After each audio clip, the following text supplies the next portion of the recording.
Okay, here we are, Matthew Russell Lee, Inner City Press, here at the Southern District of New York Courthouse today, Thursday, July 11th, 2024. Now, Menendez, we're moving to, I think it's the fourth day of closings. Yesterday, as we'll get to in a moment, at the end of this, there was a closing by Larry Lustberg on behalf of Weil Hanna. Menendez sat there. As he left, he said, we're shredding their case. Is it true? I don't know. But the jury should get the case this afternoon, maybe decide by tomorrow. Yesterday, Bill Hwang, after 8 weeks of trial, was convicted on nearly all counts. One count he wasn't, but he was convicted. So too Halligan, and we wrote it, and you can find it. We tweeted it live. The verdict was a little strange because they pulled him on every single charge, but it was what it was. Hwang is down. Hwang is down. Guo coming. Guo is coming. We're covering Guo, and we hope to do the same thing on that verdict when it comes. And then Fox Hunt Guo, we'll see. Some people are saying this case has absolutely nothing to do with the Fox Hunt operation. I think many things can be true. That's all I can say about that one. An update to yesterday's story about Miss Amy Harris. Amy Harris, charged for the Ashley Biden diary situation, was supposed to turn herself into the Federal Bureau of Prisons, but was arrested, put into state custody on driving without a license, driving while intoxicated, driving, having marijuana, some issue with the police officer that made the stop.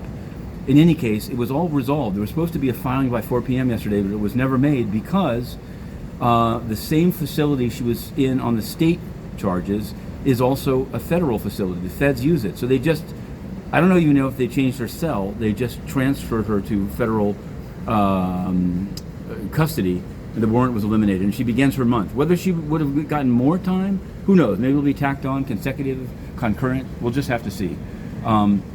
Now I'm going to turn to the United Nations. We wrote, of course, we put in questions, of course, they didn't answer them. So we wrote late last night a story, a culinary story. You see, every month the Security Council President has a luncheon, Big Tony's Big Lunch.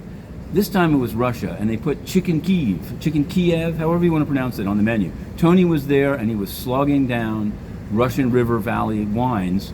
I'm sure some will say, you know, he has to, he's a diplomat.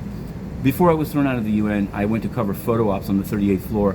This guy was ordering incredibly expensive wine on the public dime and complaining about it. We walked through, literally, he was saying, this wine here is just not good enough for me. He's Tony Guterres, a decadent, corrupt, and censorious Secretary General, the worst around. And now, today's poem. It's called Closing Number 3. And once again, it's in the voice of Bob Menendez. I don't know why I'm doing this, but there'll be a second book which will have a lot of the factual stuff, but it'll have this kind of thing too. I'm going to do the first line first, the middle line first, and then you'll see why. Lustberg says the price of meat is purely Egypt's business. Hannah's old lawyer Lustberg, the one I yelled at, I being Bob Menendez, and almost had to be recused like Selinger. He's better. I wish I had him. He's slow like a grandfather, soothing the jury, like this man is talking sense, the voice of experience, not some Johnny-come-lately. Back in Jersey, I had Abby Lowell. This time, he's accused of obstructing. Bad slide deck to Damian Williams himself.